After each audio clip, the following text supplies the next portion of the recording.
Okay, well, I think we've got representatives from all of the countries, so we'll get going, and we may get a few more people joining as we get going. As Gabby said, we know it's sort of getting close to the end of the working day there, and people are out in the field and commuting and things. So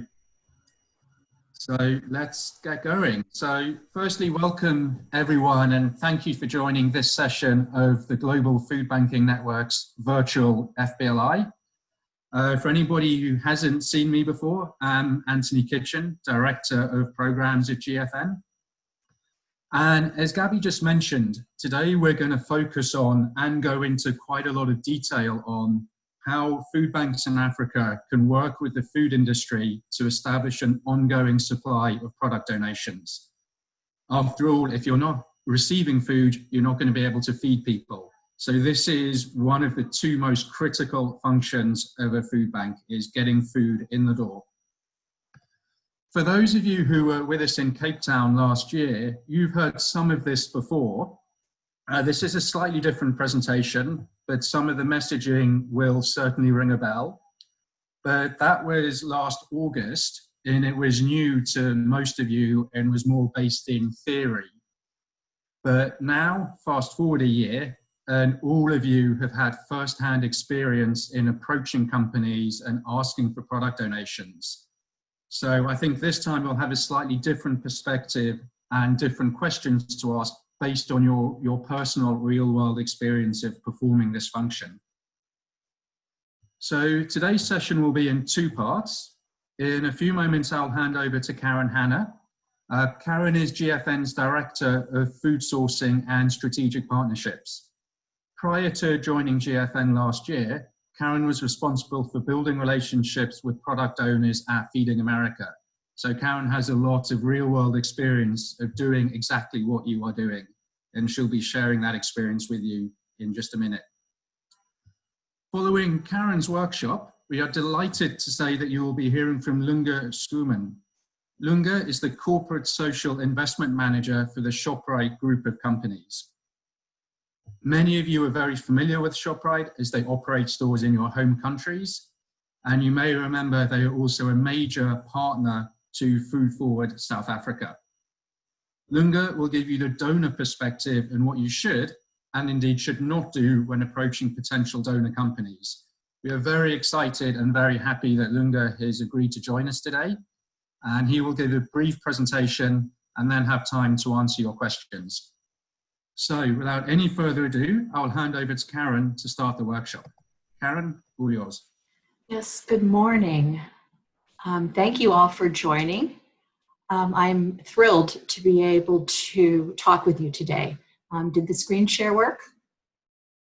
Excellent, okay. So first of all, as Anthony explained, I know you are all sourcing food at this point. So really this is a workshop to help share experiences and to help real life examples to really talk through so you can get better. I learned through 11 years of food sourcing experience at Feeding America. It's a constantly developing skill that you learn from experience and you get better and better as you go. So I want to make sure that we have time for conversations as we go. Now, to help with the conversation, in speaking with Gabby, we thought it might be helpful if from each team, could you identify for me and for the rest of the participants who within your organization is leading the food safety or the food sourcing efforts so that we can make sure that we are engaging with you all from a conversational perspective. Can we do that? I took a list of kind of who's on the list, but it would be helpful when there's multiple people from an organization to clarify. So maybe we start with Kenya. Can you unmute and introduce the food sourcer from the team? Or if you all do, that's okay too. Good afternoon. My name is John Gadongo, the Executive Director Food Banking Kenya. I think with me also is Susan, who is the Chairperson of Food Banking Kenya. There is other two members who are supposed to be in, Moses and Beatrice. I think they'll be joining us in a moment. Thank you. Excellent. Thank you. Thank you for joining. And actually, you raise a good point because I think everyone in an organization is both a fundraiser and a food raiser, but it just helps to know who's taking lead. So thank you. What about Ethiopia? Okay, thank you, Karen. My name is Zena Winaigzi, and I'm the Executive Director of eTrans Food Bank of Ethiopia. I can say I'm also working on the food sourcing. So the rest of our team will be joining us later. Thank you. Perfect. Thank you. And thank you for joining. Botswana, I saw Kingston. Is there someone that can speak to who leads food sourcing there? Good afternoon, team. My name is Kingston Malawa. I'm the Executive Director of Food Bank Botswana. I'm leading the team on food sourcing, but everybody is engaged in one way or the other. I'm delighted one of our board members is present this afternoon here. Excellent, because board members are key partners in sourcing food. So thank you. Thank you for joining. Asia, I saw that you're on from Madagascar. Someone who leads, who would you say represents food sourcing the most in your food bank?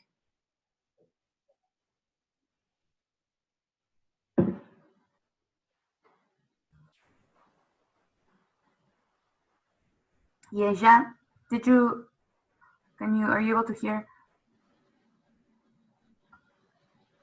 Sometimes there's some connection problems, but okay. Typically it's Yeja. And, sorry, Karen. Sorry. It's okay. I'm there. Yes. Okay. So my name is Yeja, and I'm the executive director of the Madagascar Food Bank. Sorry for the for my friends who normally should be here too, but maybe they are late. So with Blandine and Hollis, we are the responsible of the food sourcing for the Madagascar Food Bank. Thank you. Thank you. This is a good point to remind you that all the materials have been shared, and you can download them from the website as well, so that you can share them with the rest of your teams. So thank you for joining. Nigeria, who would you say would be the lead for food sourcing for the whole team?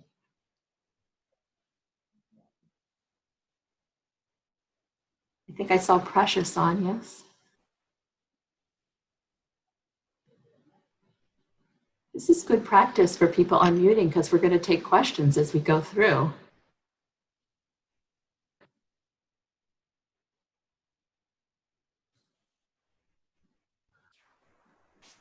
I know that Ayomide is online. She's the Nutrition Programs Officer and Inventory Officer. Maybe she has some lead in the food sourcing. Is that anybody else on the team?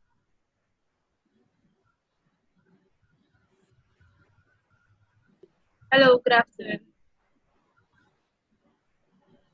Hello. Can you hear me? And Michael just joined us as well. Okay. Hello, good day, everyone. Sorry I'm late. No worries, Michael. Karen was just looking for an introduction to your food sourcing officer. Oh, okay, good, great. Can you introduce them, please? Okay, I should introduce. Hello? Sorry, Yes, please, can you take that again to be sure that I understand what you're saying, please? If you can introduce the person at Lagos Food Bank Initiative in charge of food sourcing, or the team leading the effort. Okay, so yes, good day, everyone. My name is Michael Sumbola, President of Lagos Food Bank Initiative. I'm really happy to be part of this conversation. And this is quite an interesting topic, and we are so interested. With me here today is Ayomide. Ayomide is the one in charge of inventory, and she has also liaises with the donors. Somebody is also supposed to be joining, and I'm not sure she has joined yet. Tosun Precious is supposed to be joining from outside the office, so maybe she's having a network problem. But if she's on, I'm sure she'll be able to indicate when she joins. And then the third person is Abosede. Abosede is our donor relations officer, also liaises with those that we have that we we've established relationship with in terms of donations. And yes, so we look forward to what the conversation looks like today, and we hope to learn from this. Thank you. Perfect. Thank you for joining. And then Ghana, is there someone on from Ghana?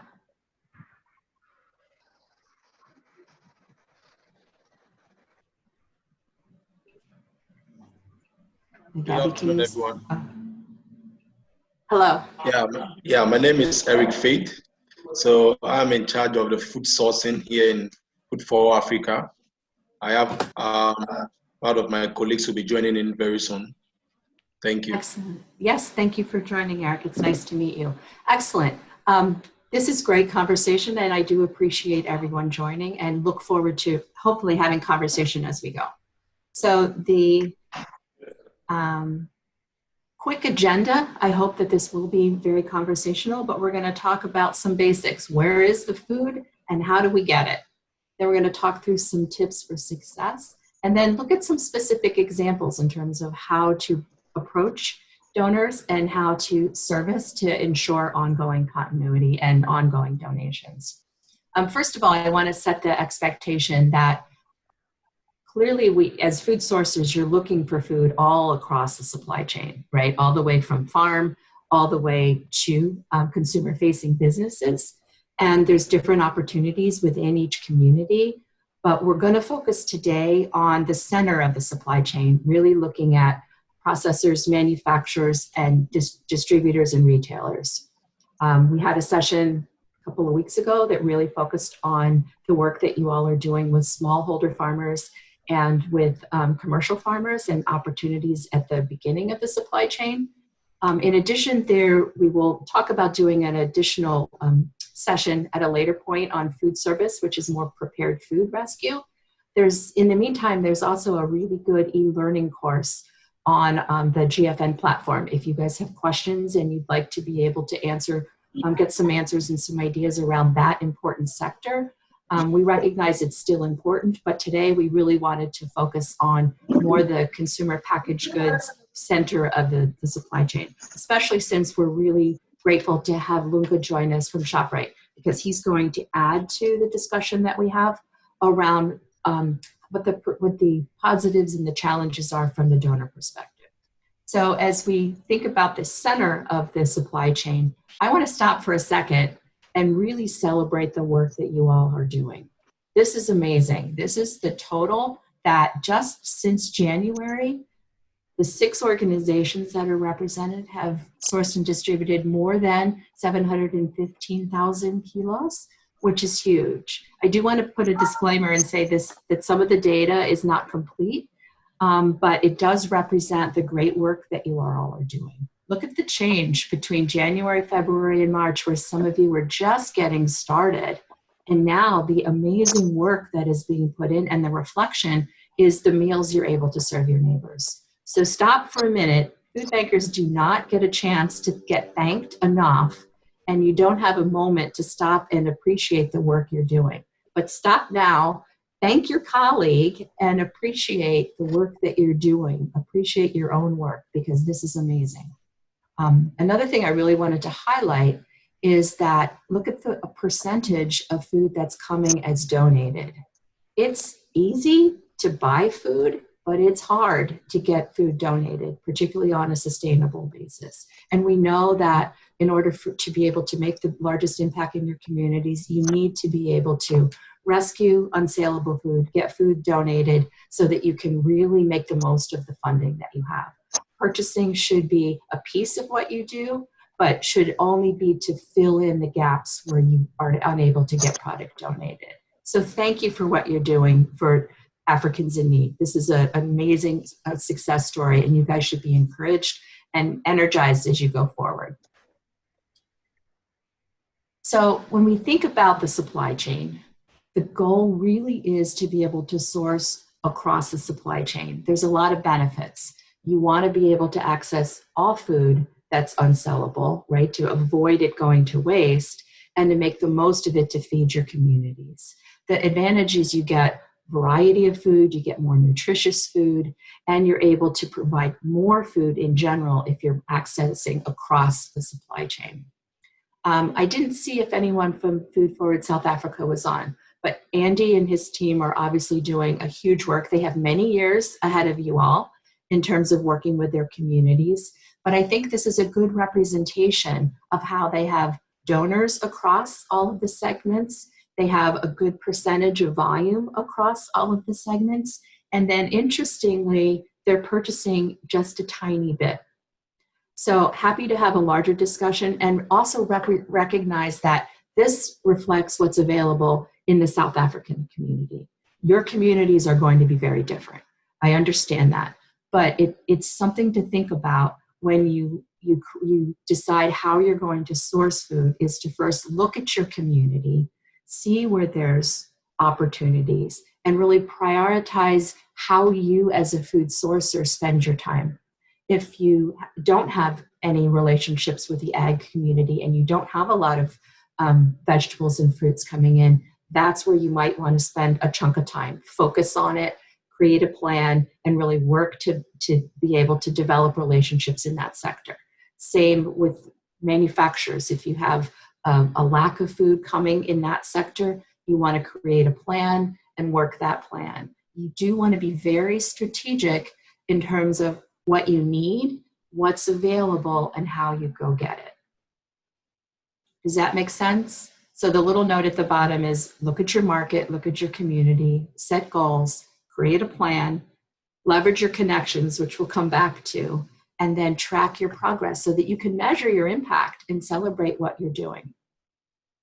A lot of this, this is an opportunity to reinforce and say, yes, I'm doing the right thing, or to say, oh, I might think about doing something a little differently. So happy to use this as a place to spur you and inspire you.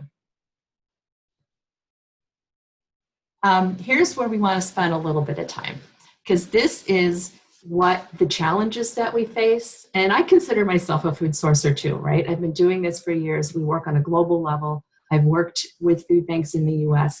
I've faced all of these challenges and probably more as you are on a regular basis. So some of the things we hear are there's a lot of competition. Everybody's looking for food, especially during COVID, right?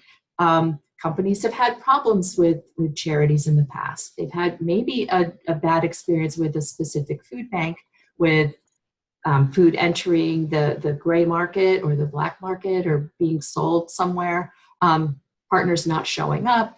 They've had challenges with food safety, so they're hesitant to donate food.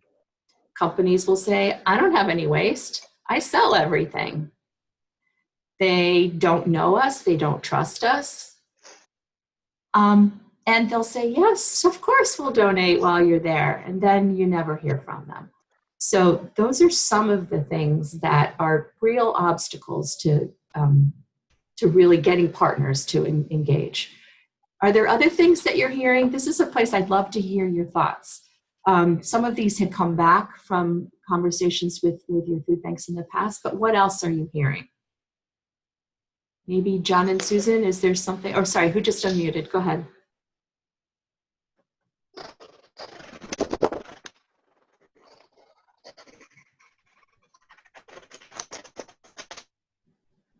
When I used to teach high school, I would say, okay, everyone has to come up with an example. Any ideas of other things that you're hearing? How about John, Susan? An example of something someone might say?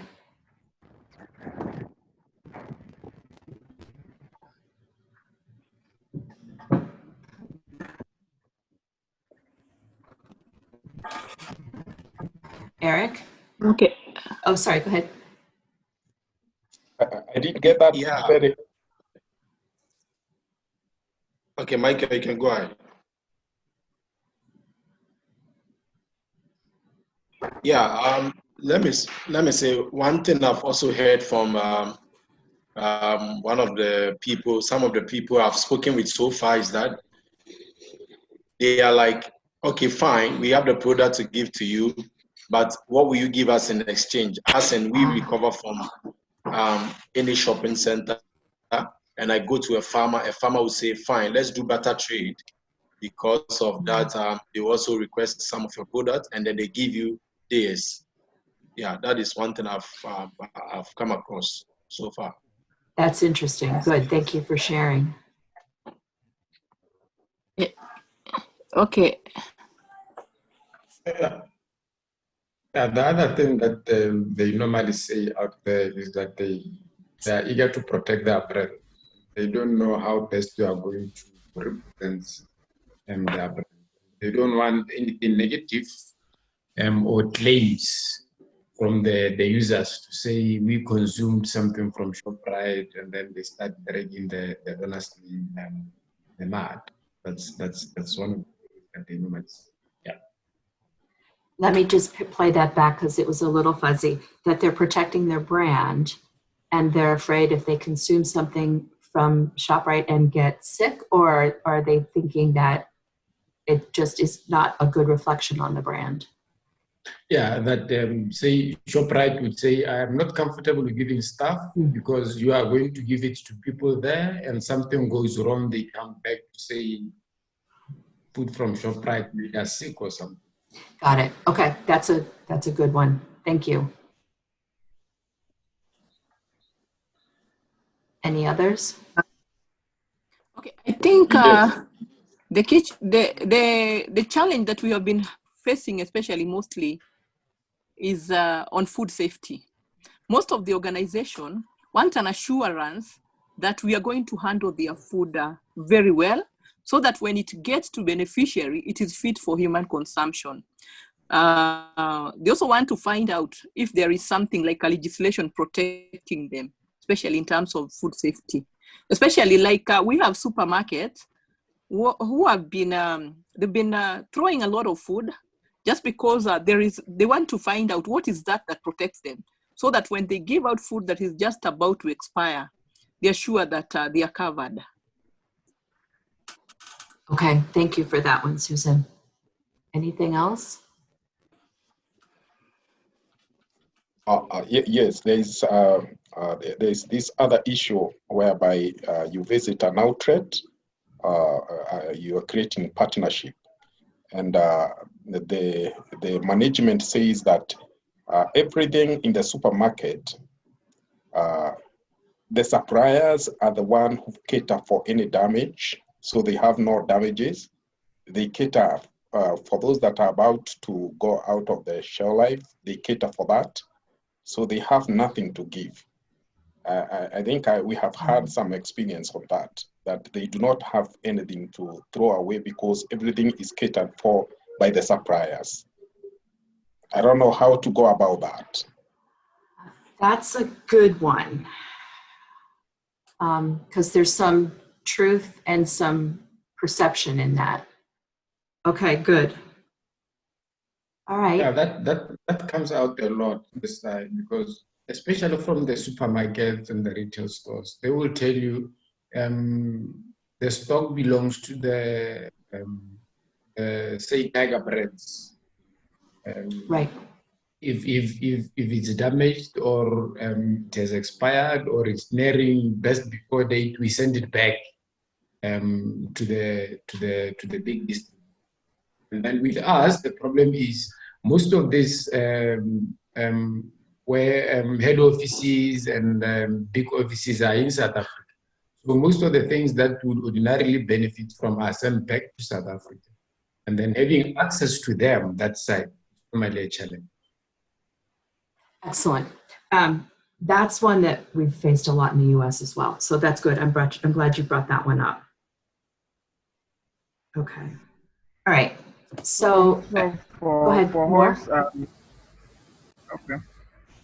okay. So just quickly, for us, I think most of the challenges here we can identify with them. But what we also encounter from our end is that some of these companies, they most of the time give what is kind of close to expiration, which is fine, or what, because they believe that fine, we should we are into distribution and we should distribute within the time frame before the products get expired. Like we even still got a call today from a very big food processing company that okay, they have a number of items to give out, but we're seeking for a partnership for World Food Day, and then they said they had some items to give out, but it's going to expire on that same day. So we just told them that okay, we're going to get back to them. That is, get back to them on our decision to move forward on that and the rest of it. But I know that it's just normal that companies will want to minimize their loss and at the same time want also to minimize food waste as well. So those are kind of the pressures we get, and some of them also want to know what they get in return as well in terms of brand visibility and the rest of it. But so far, I believe, and I always share with my team, that the more awareness we create, the more we're out there on their faces, the more food we're able to source. And that's because there are a lot of companies who don't still know about us yet. So the more pressure, the more food we're able to source, basically. You know, this is great. Overall, I think you guys are doing a great job because you're asking the right questions of your partners and you're coming up against challenges that really reflect that you're looking for excess and you want to be a business partner. That's one of the first tips that we want to talk about, is not asking as a charity, but asking as a business partner. And all these examples that you're citing are exactly what you get back when you say, how can I help move the product that's unsellable? How can I help reduce your costs? How can I help, reduce your landfill cost? All of those things. So these are good. So let's take the questions kind of one, because the things that I have on the slide are more around 101. How do you get them to say, yes, I can give you product. I'm not going to just give you, a case of product here and there. I really want to talk about how you can be a waste solution partner. So to kind of go in the order backwards from the notes that I was taking, one of the things that is important from when you're talking to retailers and they say that the product reverts back to the manufacturer, that is an interesting challenge, because when the retailer, and Lunka can probably talk about this specifically when he gets to his part too, but in general, if a product is unsellable at the retail, for the retail partner, and they take a credit back from the supplier, then technically possession does return to the manufacturer. And manufacturers can either indicate that they want the product destroyed, or they can provide communication that says they want it to be donated. So that's something that we can talk about, how to help you get letters from the producers that say, yes, when possession reverts back to the producer, that the product should be donated and not destroyed. So if it's a local producer, talking to the manufacturer that produces the product, or if it's a retailer and you're talking to their about their private label product, they can help you with who's manufacturing it, but getting the actual person that produced the product to say, yes, please donate, that overcomes that obstacle with the retailer saying, but I can't donate it, it's not mine, we've taken the credit and it belongs to the retailer. Now, to the producer. Now, if the producer is coming to get it, that makes no sense from a financial perspective. For them to expend the transportation, the labor, to be able to come and pick up product at a retailer, to take it back if it's close to code and then destroy it, you are definitely a financial, a more financially sane option for that, right? Because you pick it up and you can distribute it at no cost to them and feed people. That's something that we've dealt with the dairy industry in the US, because a lot of the milk is distributed to the store, and then the milk distributor picks it up if it's unsaleable. But just getting the dairy to say, yes, it can be donated, is a huge savings for them, because they don't want to pick it up. And then they know also, to the point that someone asked about the brand visibility and what does the company get, the visibility of what they're doing for their community can be a huge benefit. Are those points helpful in terms of overcoming the retailer saying, I can't give you product because it's not mine, or they come and get it? We can probably talk through specific examples when we get to Lunga, because it's a great thing to think about. From a food safety perspective, that's also a very real concern that we hear a lot. And I think one of the opportunities, that's an opportunity for you all to showcase your organization and your ability to pick up the product and then make sure that it's distributed safely. Something that came up as we were talking with Gabby is, do you all have, what kind of agreements do you have with your distribution partners? Do you have any sort of formal agreements that say they need to keep refrigerated product refrigerated, those type of things? Is that something that you have in place with your distribution partners? I see a couple of heads shaking. That's something to think about, because as a business partner, a company that says, here, I'd love to give you food, I just need to know you're handling it safely, you can show that you have a refrigerated truck, you're going to pick it up, take it to your food bank within, a short amount of time and store it safely. But having in place even a small, simple agreement with all your partners that are distributing, if you're not distributing directly. If you're distributing directly, clearly you can show how you're handling the product.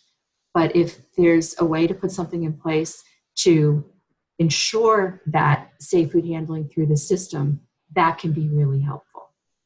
That demonstrates to the donor that there is a food safety commitment all the way through. So let's continue with the discussion and see if there's other things, because that covers basically food safety as well as brand integrity. It's demonstrating that you will hold the food safely and distribute it safely. In terms of giving something back at the farmer stage, that's something that we talked a little bit about in the last session, but thinking about how to not necessarily purchase, but to provide some sort of compensation to growers is something to think about. But it all depends on the different community and how you're involved with the community. So let's have that one as a follow-up discussion. In the meantime, let's go through and look at some examples, because this may spur some different ways of talking and articulating the work that you do.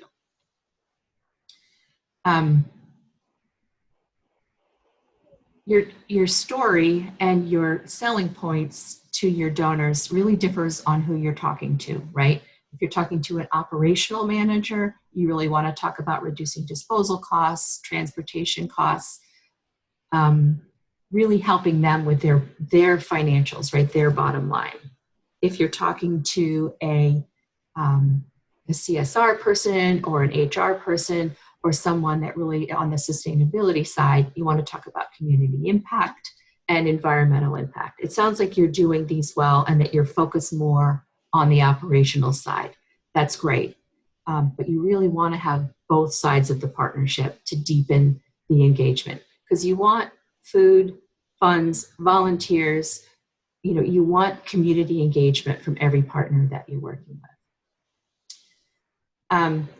This comes back to one of the questions you were talking about earlier in terms of what do they get out of it and how to talk about the financial benefit based on product that can't be sold. Is anyone using this type of calculator to show that the cost for disposing a product, either to the retailer or to a manufacturer, versus what it would cost to donate? not for us. Okay. This is a simple sheet that is helpful if you're talking to a store manager, if you're talking to a warehouse manager, and they're talking about product approaching code, and they're going to dispose of it, and they're, for whatever reason, this is the financial story around if they dispose of it, they have transportation cost, disposal cost, there's labor, there's, you know, the original cost of goods.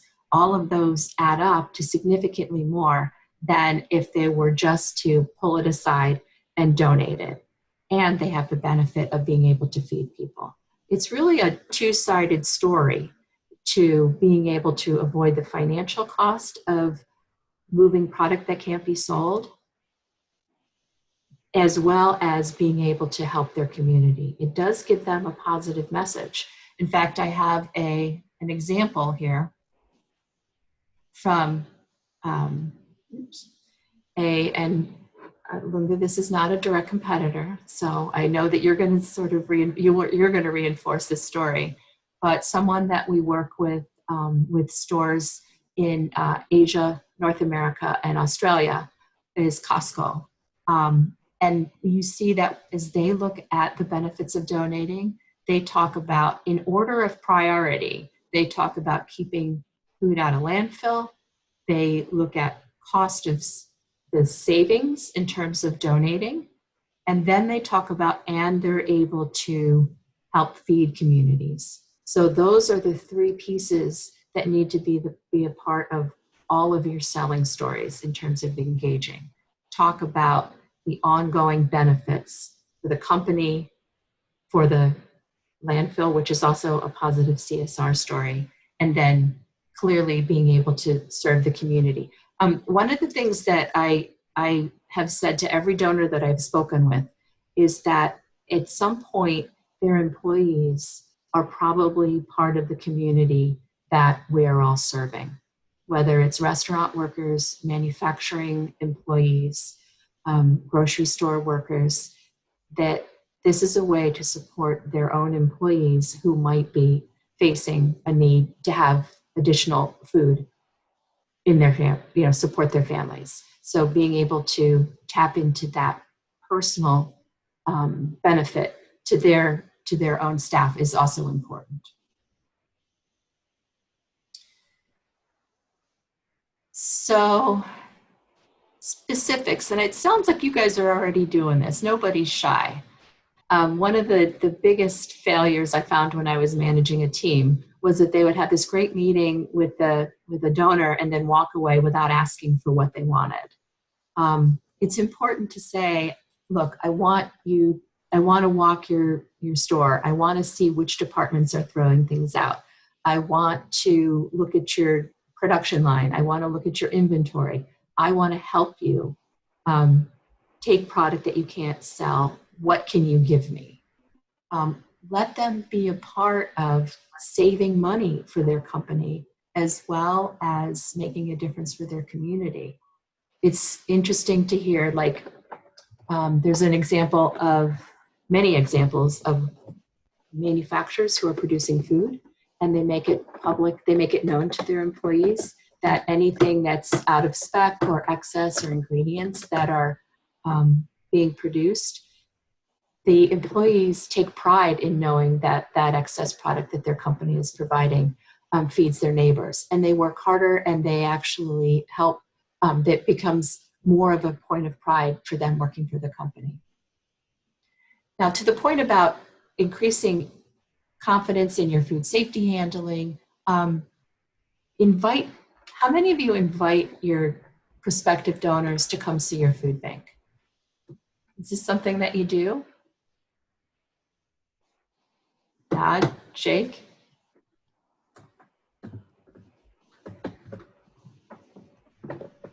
I mean, I can't see if hands are up. Is this something that is being done? Shy now, but I would say that yes, increasingly, especially since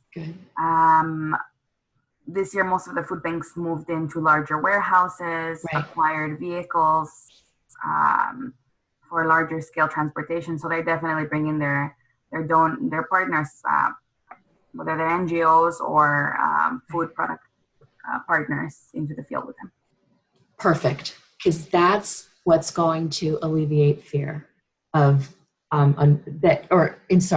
increase trust in safe food handling, is seeing you pick up the product, seeing you distribute, seeing your facilities. And yeah, and you should be, I'm sure you're so proud of it. I've seen photographs of the trucks you've gotten and the larger facilities. This is demonstrating that you are just as, safe an industry partner as the work that they're, as what they have. This is something that's really important. And giving them a chance to see it is an opportunity. So use your tours, use engaging them in ride-alongs, have them come and help distribute to see the faces of the people that you're actually serving. This can be a really powerful tool to get your donors involved. Obviously, do follow up, make sure that you're asking and continuing to want to be a partner. But something along the lines that we were talking about is, we just talked about having beneficiary agreements in place. That's a way to demonstrate that you are trying to minimize the risk of product being sold or product being handled unsafely, right? This is something that is really a valuable tool to have the conversation with your distribution partners as well as demonstrate to your donors. A second thing, though, is particularly as you move into these really nice, exciting new warehouses, think about engaging an inspection service and getting a third-party inspection. It's not something you want to do lightly. You want to think about it, but maybe partner with one of your retail partners or your manufacturing partners in terms of who they use, because having an outside third-party evaluation of your warehouse and your system can be a huge step toward demonstrating credibility. Feeding America finally partnered with AIB, American Institute of Bakery, to instill automatic or to require outside warehouse inspection, and it went a long way to demonstrate that the food is being, and the commitment to safe food handling. It's just something to think about, because while GFN certification is clearly valuable and that's something to start with, being able to have an industry partner verify that is something that will strengthen your story. And then celebrate wins. Celebrate, this is hard. And getting no from donors is far more frequent than getting yeses. But being able to continue to have conversations, to continue to demonstrate, successes, share your donor list. Where are you picking up product at retailers already? As you build relationships with ShopRite, which I'm sure coming up this call will be an exciting opportunity, be able to talk to other retailers and use recommendations from your current donors to say, yes, this organization is handling food safely. I'm very confident in what they do. These are all really important people that can speak on your behalf.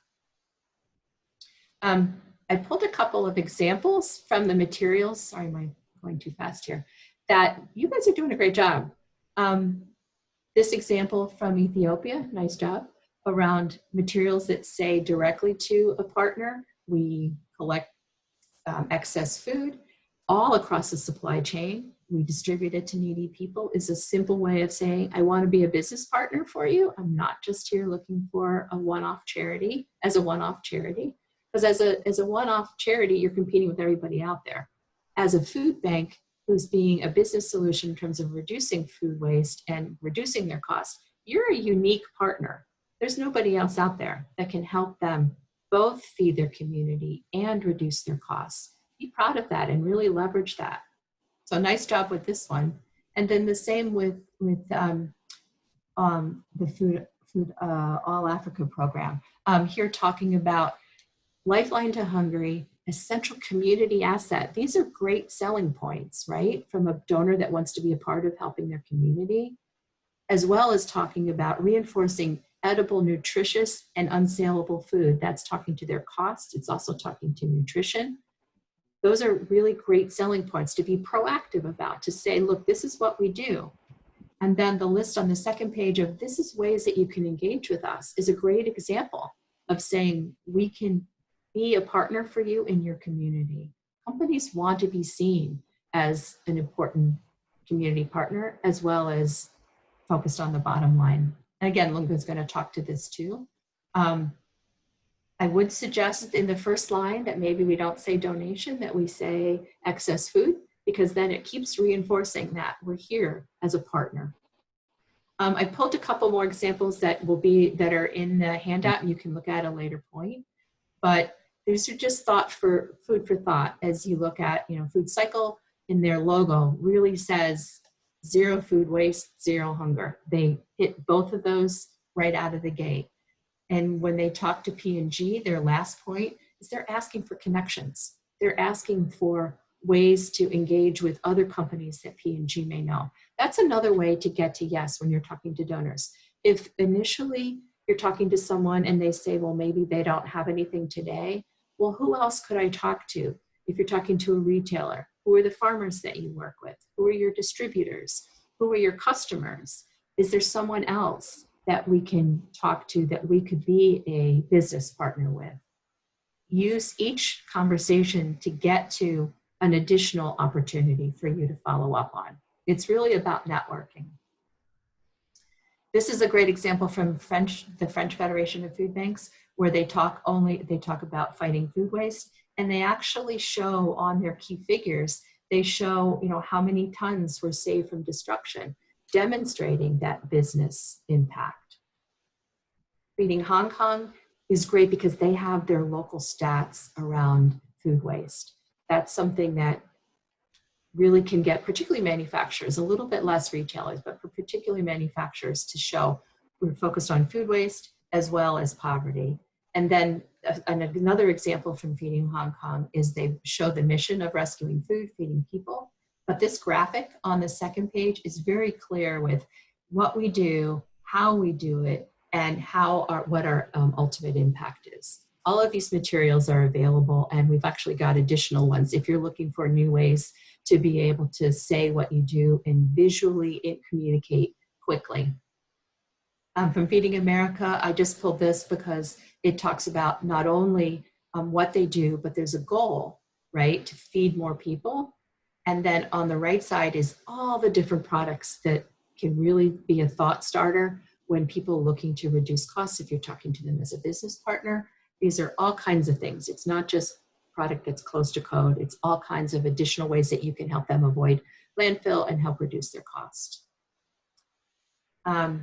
So we've got a few minutes before Karen, we'd like to have, yes? Karen, I can interrupt. I think what I'd like to do is if we can now move over to Lunga, and then maybe after his presentation, we can do a joint Q&A with both of you, and people can address questions to either one of you.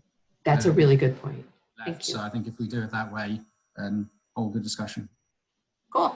Well, thank you all. So with that, we'd like to introduce Lunga Skolman, who will be taking us through the ShopRite point of view. And we really thank you, Lunga, for your time and, more importantly, your partnership with Food Forward South Africa. And we look forward to hearing what you're doing and how you can help our friends in the rest of Africa. Thank you.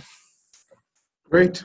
Thank you so much, Karen and team, for the wonderful opportunity. Look, while you were talking, I was taking some notes and learning a couple of things too from our side. And yeah, it's a real pleasure for us to come and be part of this platform. And I see my good friend John from Kenya is here. Hey, John. We've spoken a couple of times before. Hi, Runga. Awesome to see you. Yeah, awesome. All right.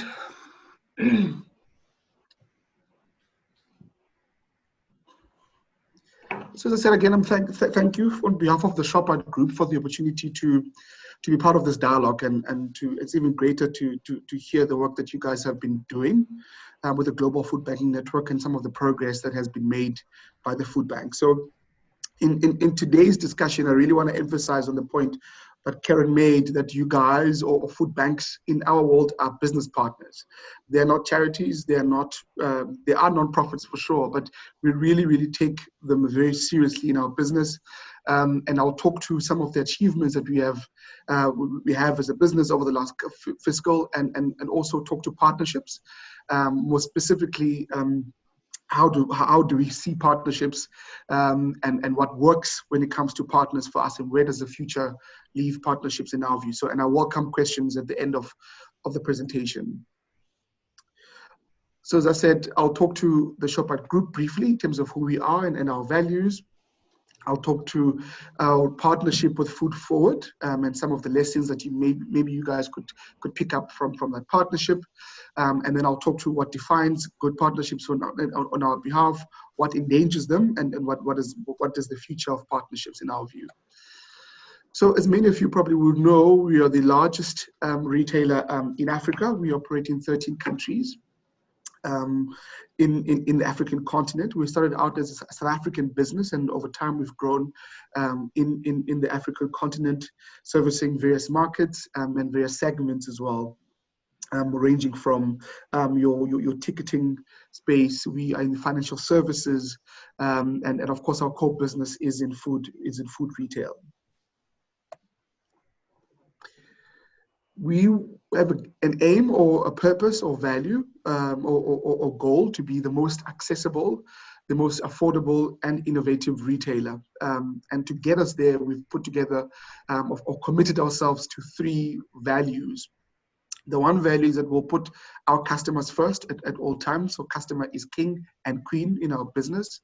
We will act for change, for example, in communities. What that means is we will support local community projects. We will support local businesses beyond our own doors. The second value for our business is saving to share. And I really want to spend a bit of time on that because that talks to us wanting to be as efficient as possible. By keeping our costs down. And if we become even more efficient and we're able to save, we then are able to share what we have with communities where we trade. In the context of food waste, we do it not because it's good for our business, but it's good for us to donate to communities and not throw food out, especially when there's people directly to close proximity to our businesses who could use and make use of that food. So for us, that is very much important. And the third value is, of course, we will try where we can to develop local. So we'll invest in local people, we'll create local jobs, we'll invest in local communities and local suppliers. As when we grow as a business. And in a nutshell, that's what ShopRite is and what ShopRite stands for as a business. From a sustainability perspective, we've got 3 pillars. We look at our social sustainability. We look at our environmental sustainability as well as our economic one. The first 2, which is social and environmental, on a social perspective, we want to fight hunger. So we want to be the retailer that has hunger at top of its mind. So we've got programs both on the short term and the long term, where we are dedicating ourselves, our resources, our business and our people to fight hunger.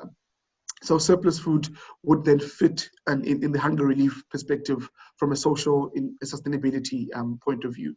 And then on the environmental perspective, we will try as much as we can to ensure our environmental footprint is not that high. We will donate where we can, but at the top of mind is to try to be efficient as we possibly can. And where we do have surplus, we will donate it to local charities. And I do want to speak to the fact that our surplus food donations are mainly done through our stores and our supply chain, and we directly do it ourselves. So most of the time, there is no third party between ShopRite and the nonprofit, or ShopRite between the community organization. It is our stores, it is our people who take time to sort the food and prepare it and make sure it's neatly set aside, and then they donate it to their local organizations. Some of our achievements from a sustainability perspective, and I'll go to more detail, is that we've been able to donate about $2.4 million in community projects, or 40 million rands in South African rands in projects in non-profits looking after children, the elderly, in the healthcare space, and many other industries. We've donated just over $5.7 million in surplus food and goods through our stores, our supply chain. We are in the process now of getting more of the business to do donations. We did donations in Kenya as well for the first time this year in many other countries. So we are building momentum, and we are growing as a business in the space of donating surplus and engaging with local partners in this particular space. We're so proud that we've donated over 34 million meals to communities or community projects. And that has been done mainly through our stores, through the projects that we run, and of course through surplus food donations. So through to our efficiency commitment as a business, we have saved quite a bit in the energy front, and through to our developing local value, we have added more suppliers into the business, and many of them are local suppliers or suppliers in the communities where we trade. So to talk to a lot about our partnership with Food Forward South Africa, we started partnering them in 2015. And they are one of the largest food banking organizations in the continent, if not particularly in South Africa. And over time, what we've almost appreciated with them is how they've grown. So I'm so pity that Andy and his team is not here in the call. They've been very much innovative. They've been innovating all the time and looking at unlocking different revenue streams and value streams for our business and for other retailers as well. And they've evolved themselves over time in the fight against hunger. We like working with them because of their capabilities. They're able to service our business quite well. We're a very large business in South Africa, and our supply chain, for example, has lots of products that we donate at different intervals. And Food Forward has been great to pick up some of that stock at short notice for us, and they're able to quickly respond. We like their capacity to service us, not only the supply chain for food perspective, but they're also able to pick up from the non-foods perspective, which is more your hygiene products and the likes. They're able to pick that up for us. They've got good relationships with beneficiary organizations in the country. So almost every other non-profit knows about Food Forward. They've entrenched themselves quite well, and they're able to talk to our donations to them when it comes to community. So their capabilities, they've got good infrastructure, they've got good experience, they are quick to respond. There's great benefit for us from a PR and a communications perspective. It is great for us to be mentioned when we do donations.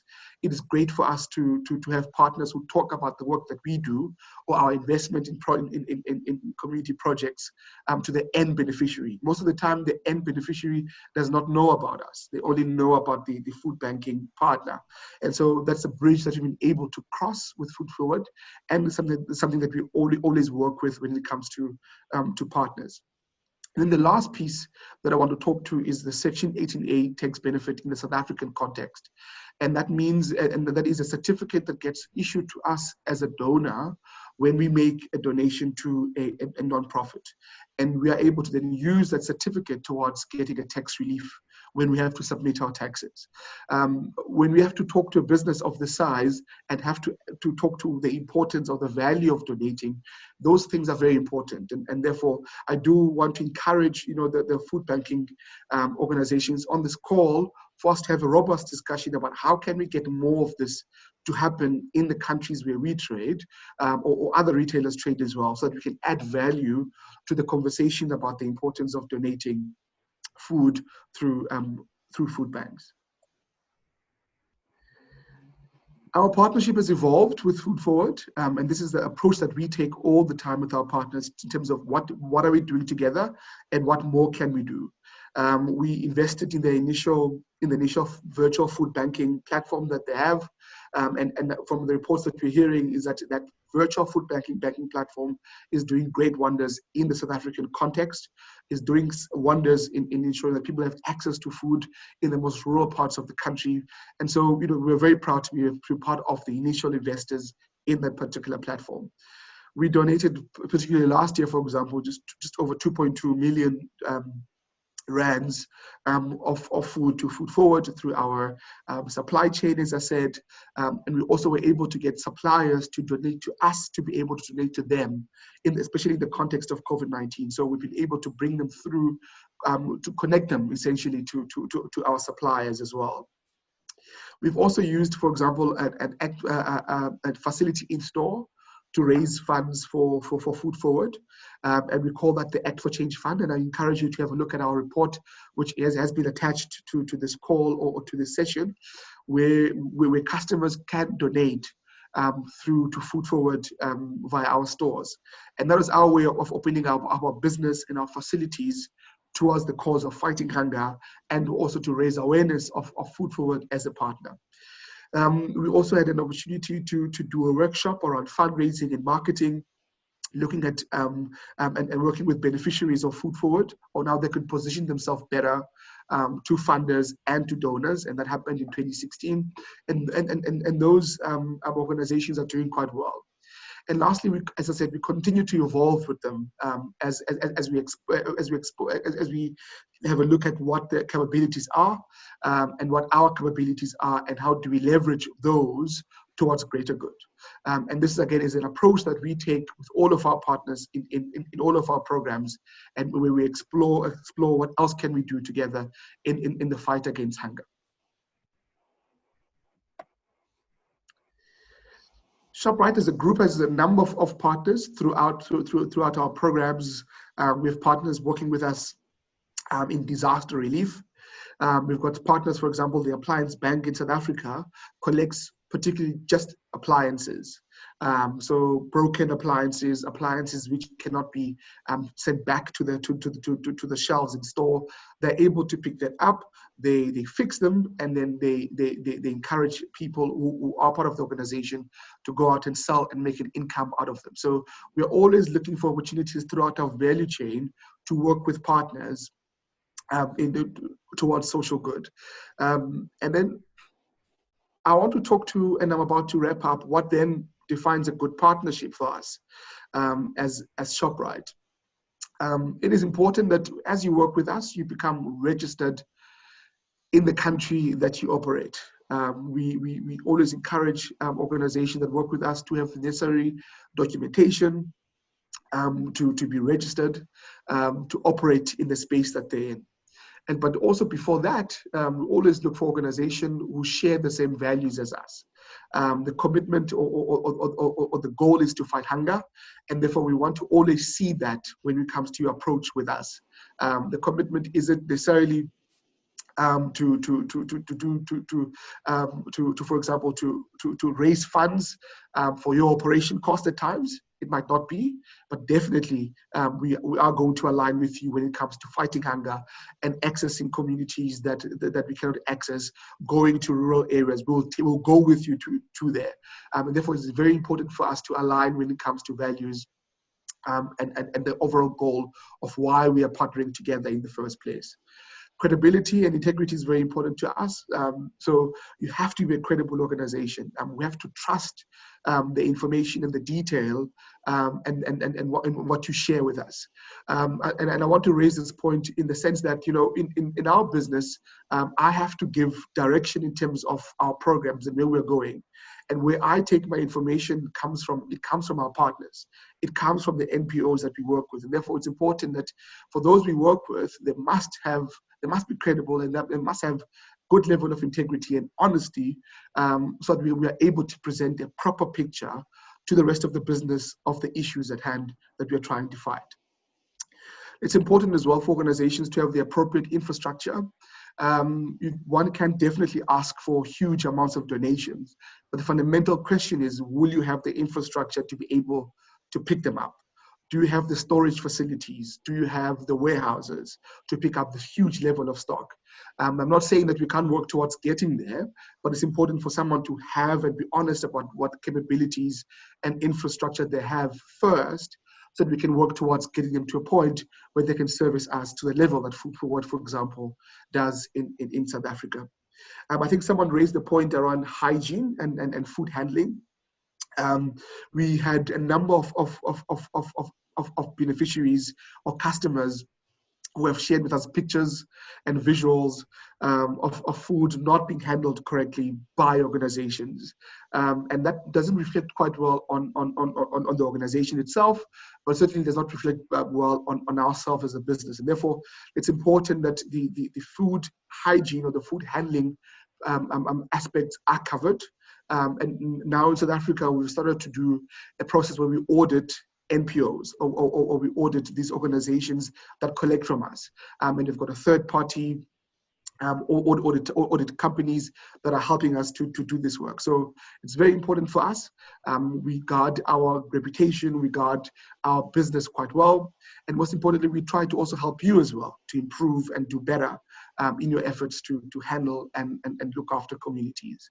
And of course, the tax incentive bit, and I'm raising it again, is a good carrot for us, and a good carrot also for a number of retailers. And therefore, I want these platforms to be able to engage on the issue on how can we go about to start this process. Because I'm sure in a number of countries, we've had issues where country managers want to donate, but the legislation does not allow for it to happen.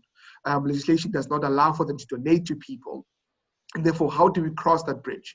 And what then is the mandate of the food banks and retailers to be able to cross this particular bridge, so we're able to get food to the people who need it the most and not throw it away into landfills and the likes. What threatens partnerships, and I'm sure it's the same for everyone on this call, once we don't align in terms of values and we don't align in terms of the core objective of fighting hunger, I think we will start almost slipping away as a donor. The focus is on hunger relief. The focus is ensuring that we give people access to food. The focus is to ensure that no one goes to bed hungry in our lifetime. And that should be something that we are always focused on, and that we keep our heads on that particular goal. The other thing that threatens good partnerships in our view, is, I think I did allude to it, is when there's a risk to the group's brand and reputation in countries or in the eyes of customers or consumers and the likes. And then, of course, as when we grow together, it's important that food banks are able to service us, service our needs as we will service them. I think our business will do a fair amount of adaptation to ensure that we adapt to the needs of the food banks. But at some point, we do need food banks to step up to be able to service us, to be available to our business as much as we can. Of course, not depleting their assets and not depleting their resources as well. And then lastly, and I'm closing off with this particular point, where we see the future of partnerships, we will start exploring our joint capabilities, whether that's from a thought leadership perspective, whether is for us to access new markets together and new communities that we cannot access on our own. That's where we're going to go as a business, where we look at our partners and see what else can we do together and how more can we contribute in the space or in the fight against hunger, which is our core objective of us partnering. I think COVID-19 has taught us to be a little bit more agile and flexible a lot in our efforts to fight hunger.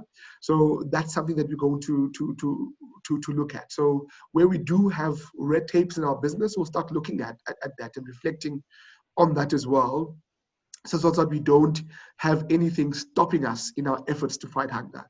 And of course, we're going to ask the same from our partners as well, to say where there's red tapes or issues that we need to almost get over, we're going to need to try and put efforts on that. And again, I speak to the issue of the Section 18A or the government legislation as another example of this.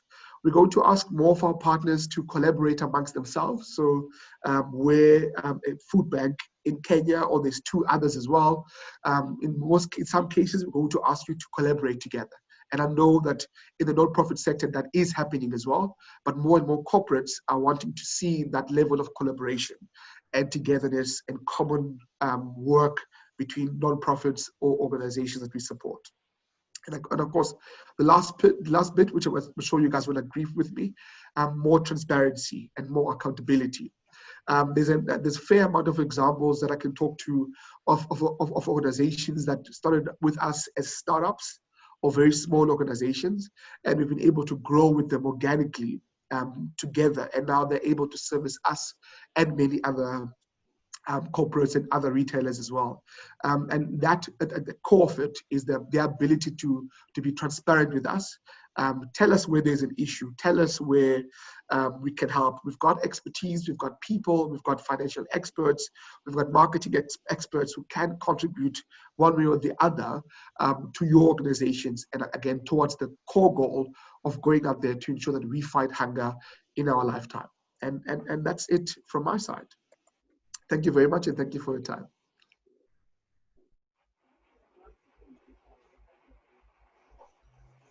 Excellent. Well, thank you so much, Lunga. That was an excellent presentation, and I'm sure there are a lot of questions. So let's open it up for questions. If you've got a question for Lunga, or a question for Karen, or a question for both of them, we've got about 15-20 minutes left. So please feel free to unmute yourself and ask your question directly. If we're not coming to you for any reason, please use the raise your hand feature in Zoom. But let's open it up to questions. Who wants to go first? There must be quite a few on the back of the presentations. Zanawi, see you there from Ethiopia. Okay. First, I would like to say it was an amazing presentation by Lunga. And my question will be for Lunga and Karen.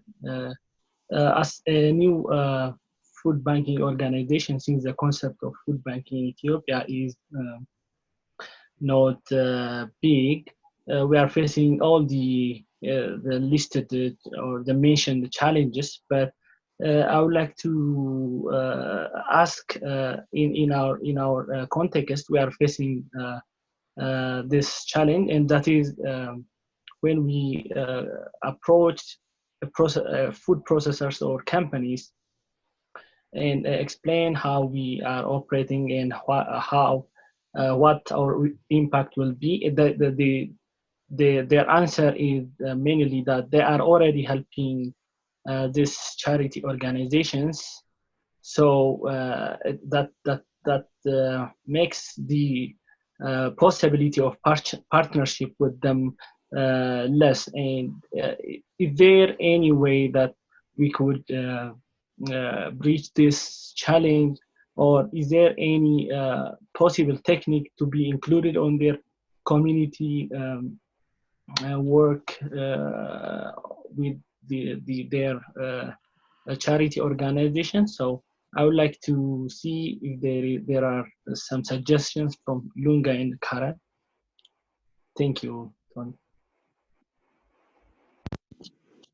Lunga, would you like to go first and talk from your perspective? Yeah, definitely I can go first. I think based on my experience, there's two things in my view. The one, it's important to chat to the right person at all times. Many of times one would, for example, approach a store manager, and I say this with respect.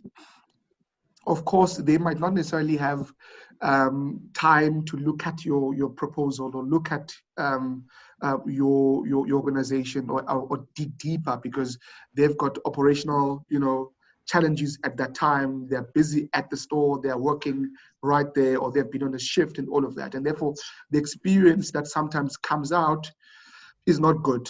And that's not their intention, but you might have caught them at the wrong time, at the wrong moment. So it's important to maybe just find out who is the almost CSR or CSI or sustainability person of the bigger business or of the business, for you to be able to approach that.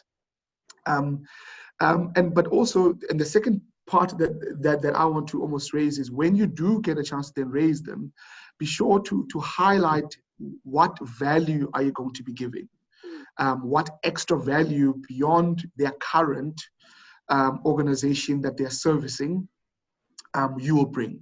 So they may have been, be working with with a non-profit for a number of years, and you are able to bring in a fresher perspective, a bit of innovation, a bit of cost saving in there, a bit of PR and brand awareness and all of those things. So when you do get that opportunity to speak to the right person, always try, and they do have an existing organization, there's definitely an opportunity for you to squeeze yourself in. But when you get that chance, make sure you talk to what value you will be bringing on top of what they already have with their current organization. Those are the two things for me that I wanted to almost respond to you about. I would just add briefly that exactly what Lunga said. I would just add that occasionally, if the other charity is just getting finished goods and new product, being able to differentiate yourself by being a waste diversion of food waste, that you can rescue different types of foods that other charities may not be able to.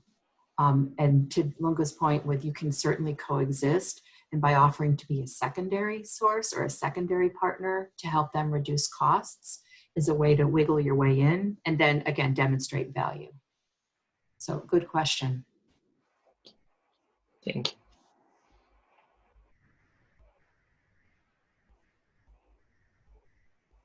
you. More questions? A lot of people have got their cameras off, so do please speak up or use the raise hand function because I can't necessarily see you. Okay, so once again, my name is Michael, and then Lunga, that was such an amazing presentation. So my first question centers around the fact that just more like a follow-up to what Zenawi asked.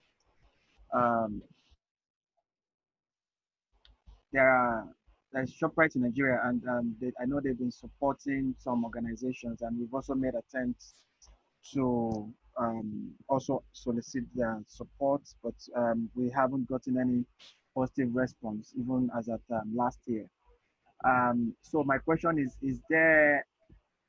are there other criteria that are being looked at, maybe for those who have some form of affiliation with, say, maybe a global food banking network, or maybe organizations who have partnership with credible organizations as well, like GFN? Are there priorities given to such organizations, just like you explained your partnership with Food for South Africa and the fact that they also have a link with GFN? Does that give you some level of or does that give the organization some level of confidence to deal with local charities who have affiliation with GFN? That's one. Two, I know that from the news that ShopRite is just at the verge of leaving Nigeria. And is there still hope to push for partnership in this regard? If there could possibly be any light at the end of the tunnel, or if it's a wise move for us to make at this time in terms of partnership. And then my last question is for organizations or for countries without legislations equivalent to Section 18A in South Africa. How does that really affect the disposition of ShopRites in the amount of contributions they make to local charities where local charities in countries without equivalent section of Section 18A that encourages tax relief? Does that affect the disposition in any way? So those are my questions. Thank you.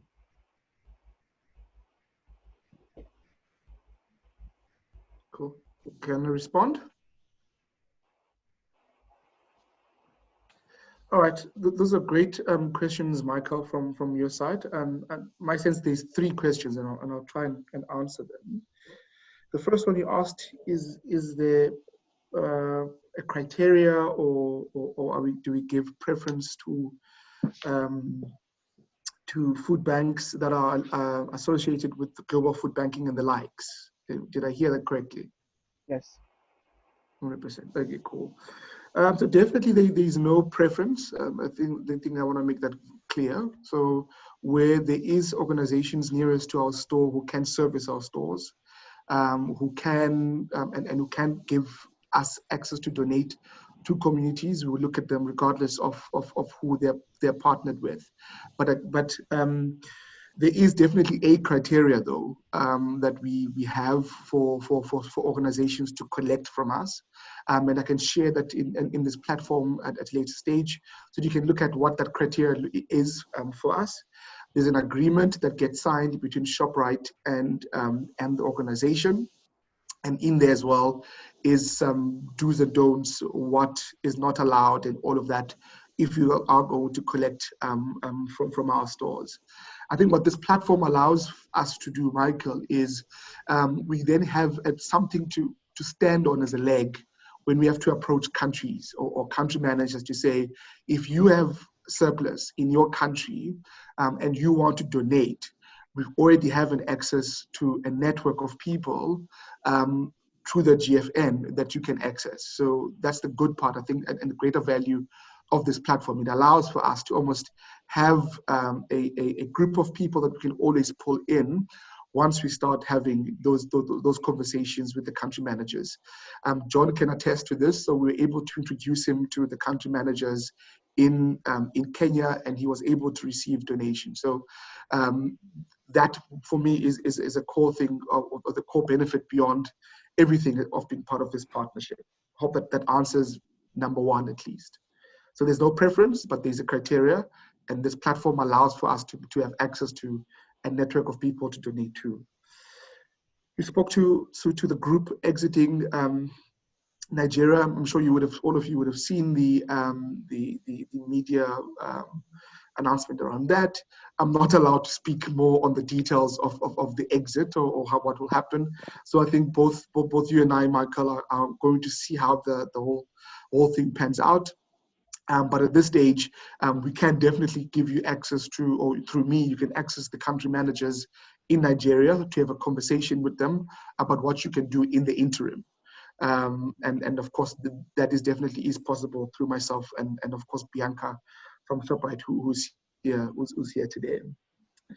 And then lastly, you spoke to the Section 18A or legislation aspect of it.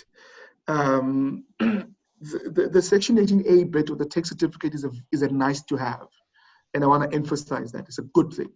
Then we can go to business and say, you donated X amount and we got a certificate for X amount, and you can now claim tax towards this amount as a business. So it's a good, nice to have for us. But the legislation becomes almost the enabler for us. So if legislation allows for us to donate, then it's a good thing for us. It works for us. So if I have to choose between the two, legislation and Section 18A, I'll definitely say legislation. Legislation must allow for us to donate, and the Section 18A almost becomes the nice to have as when you evolve as a country when it comes to food donations or surplus donations. I hope I answered your questions. Perfect. Thank you.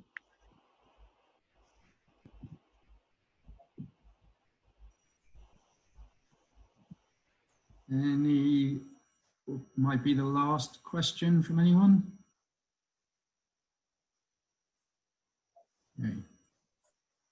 Okay. I just wanted a clarification.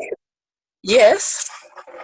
I wanted a clarification. He has mentioned about the Section 18A on the tax benefit that the donors or the supermarkets get from donating. I wanted to find out this certificate. He has mentioned about a certificate. Is it given by the government, or the certificate is given by the food banks to the donor? So the certificate gets issued by the food bank or the non-profits to the donor, to the supermarket. In the Section 18A in the South African context, it's called a Section 18A certificate. I'm not sure what in other countries it is referred to, or if it is available. Is it simply a receipt for the kilos that have been provided? Or is there a total, or is there an additional level of detail that's needed for the So the Section 8? detail in the certificate, the certificate will have essentially the name of the food bank or the name of the organization and how much they donated or they received, in fact, from the supermarket and what that value is. Karen, it's very, if I could jump in very quickly, it's very similar to the standardized language required by 501c3 on the receipt here in the U.S. So it's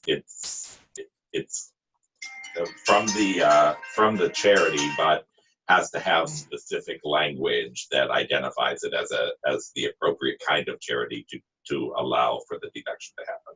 Yep, got it. But it's total. So, right. And does that answer your question? I think it was Susan that asked.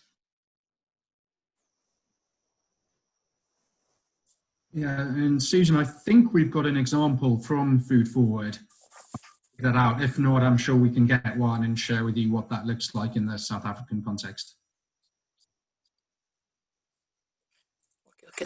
But then that would have to be adapted based on whatever the laws or the regulatory infrastructure is in Kenya.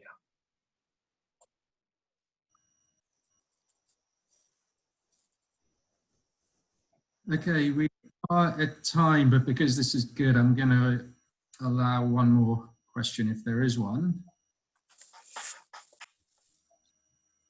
I don't see one, so I'm going to take the opportunity to ask Lunga something, if I may. Both you and Karen talked about the importance of food safety and safe food handling of food banks, which of course everybody knows is a major consideration. Is there, obviously on your staff, you have lots of staff at ShopRite in the warehouses and even the stores who are qualified at a certain level of food safety certification. Is there an opportunity for any of those staff to sort of volunteer their time using their specialist skills to help train the food bank, or go and do a sort of friendly audit of the food bank warehouse and give them some advice and pointers on food safety? Is that something that you would encourage people to do? 100%. In fact, we have not necessarily thought about that, and thanks for the idea. In a way, so our safety audits and training is done by an independent organization to us, of course, and then they of course induct and train staff on the best techniques around food safety and so forth. But definitely one could maybe have a conversation about what staff maybe can do if they've got time as part of their skills volunteering, for example, to go out and to food banks and share knowledge and awareness. And of course, that the content will need to be curated and they'll get the necessary guides around that. But yeah, it's something that we can look at, and it's a great point from your side.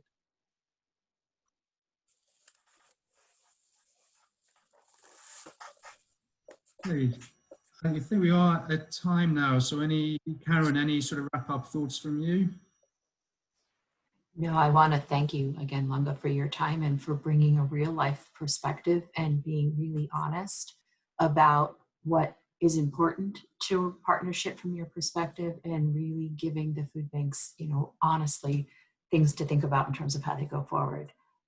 Appreciate your willingness to talk about not only within your organization, but from vendors and suppliers and all of the other resources that can help. So thank you for your work. Thank you everyone on the call.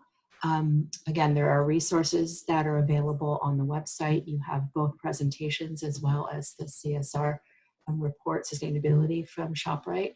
And I'm available on an ongoing basis, work through Gabby and through Anthony if there's specific opportunities that you want to brainstorm around. We hope this has been a step toward conversation around getting better at what you're already doing well. So celebrate what you're doing, engage with your local donors as possible, and then let's continue to do work together. Thank you. Okay, so Also, thank you to all of you in the audience for a fantastic session today. Thank you for all your engagement and questions and really contributing to the conversation.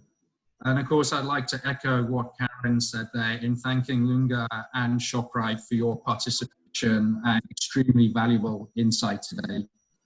We really appreciate you taking the time for both for this session and your ongoing support of food banks on the continent. And to all of you, as you continue evolving your messaging and materials for product donations, please keep Lunga's words in mind as you evolve those materials. Also, please remember to keep the conversation going on the Workplace platform. Share ideas, questions with the other people that are on this call right now, and you're all at a similar stage of reaching out to companies. Share challenges you've got, share something that you tried that worked really well. If you don't have a logon or access to the Workplace tool, please contact Gabby or myself. I must just thank our FBLI sponsors quickly. That's General Mills, HEB, Brambles, Cargill, the DLA Piper Foundation, Fondation Lala, and Ingredion. And speaking of the virtual FBLI, please mark your calendars for the 29th of September. That is the first ever International Day of Awareness of Food Loss and Waste. That's a UN day. And we've got a very exciting panel that includes the CEO of the Kellogg Company. So we encourage you to register for that. Details and link to register are, of course, at the FBLI website. And this session has been recorded. We will be posting that up. All the slides you've seen today are already on that website. And later today, probably tomorrow morning your time, you will be able to record a video of this session. And so please do share that with any of your colleagues that you think would benefit from seeing that recording. We will leave this call open for a couple of minutes, so if any of you want to chat amongst yourselves, please do so on the Zoom call. But otherwise, we are all done for today. Thank you again to our speakers. Thank you again for all of you for the incredible work you are doing in your home countries. We'll speak to you soon. In time, take care and go well.